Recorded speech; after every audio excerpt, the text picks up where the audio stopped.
ವಾಸ್ತುಶಾಸ್ತ್ರದ ಪ್ರಕಾರ ಮನೆಯಲ್ಲಿ ಕನ್ನಡಿಯನ್ನು ಸರಿಯಾದ ದಿಕ್ಕಿನಲ್ಲಿ ಹಾಕುವುದರಿಂದ ಧನಾತ್ಮಕ ಶಕ್ತಿ ವೃದ್ಧಿ ಆಗುತ್ತದೆ, ಅದೃಷ್ಟ ಮತ್ತು ಶ್ರೇಯಸ್ಸು ಉಂಟಾಗುತ್ತದೆ. ಕನ್ನಡಿ ಇಡಲು ಅತ್ಯಂತ ಸೂಕ್ತವಾದ ಮತ್ತು ಶುಭ ತರುವ ದಿಕ್ಕುಗಳು ಯಾವುದು? ಇವತ್ತಿನ ಮಾಹಿತಿಯಲ್ಲಿ ತಿಳಿಸಿಕೊಡ್ತೀನಿ.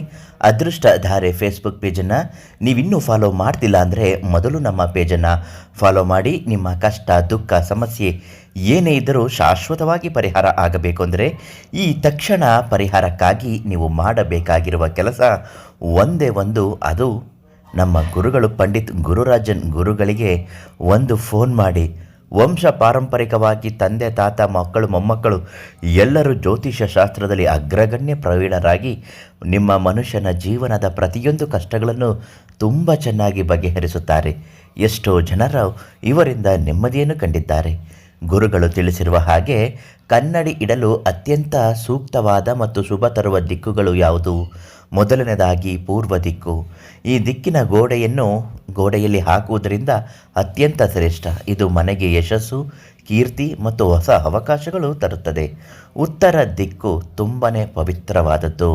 ಈ ದಿಕ್ಕಿನ ಗೋಡೆಯಲ್ಲಿ ಕನ್ನಡಿ ಹಾಕುವುದರಿಂದ ಆರ್ಥಿಕ ಅಭಿವೃದ್ಧಿ, ಸಂಪತ್ತು ಮತ್ತು ನಿರೀಕ್ಷಿತ ಧನ ಲಾಭಗಳು ಉಂಟಾಗುತ್ತದೆ. ಕನ್ನಡಿ ಇಡುವಾಗ ಗಮನಿಸಬೇಕಾದ ಪ್ರಮುಖ ನಿಯಮಗಳು.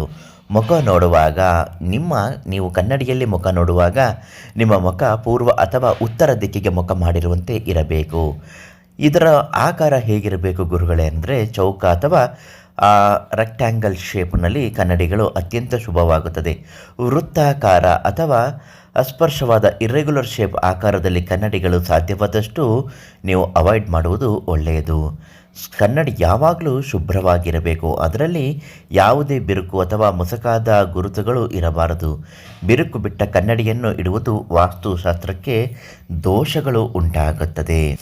ಗುರುಗಳು ಗುರುರಾಜನ್ ಅವರಿಗೆ ಕರೆ ಮಾಡಿದ್ರೆ ನಿಮಗೆ ಅದೃಷ್ಟ ತರುವಂತಹ, ನಿಮ್ಮ ಮುಖ ನೋಡಿದ್ರೆ ಅದೃಷ್ಟ ಬರಬೇಕು ಅಂತಹ ಕನ್ನಡಿಯನ್ನು ನಿಮಗೆ ಪೂಜಿಸಿ, ಮಂತ್ರಿಸಿ, ತಂತ್ರಿಸಿ ನೀಡುತ್ತಾರೆ. ಕಷ್ಟದಲ್ಲಿದ್ದವರಿಗೆ ಉಚಿತವಾಗಿಯೇ ಆ ಕನ್ನಡಿಯನ್ನು ನೀಡುತ್ತಾರೆ. ಮನೆಗೆ ತರಿಸಿಕೊಂಡು ಅದಕ್ಕೆ ಪೂಜೆ ಮಾಡಿದ ನಂತರ ನಿಮ್ಮ ಮುಖವನ್ನು ನೋಡ್ಕೊಳ್ಳಿ, ತುಂಬ ಒಳ್ಳೆಯದಾಗುತ್ತೆ.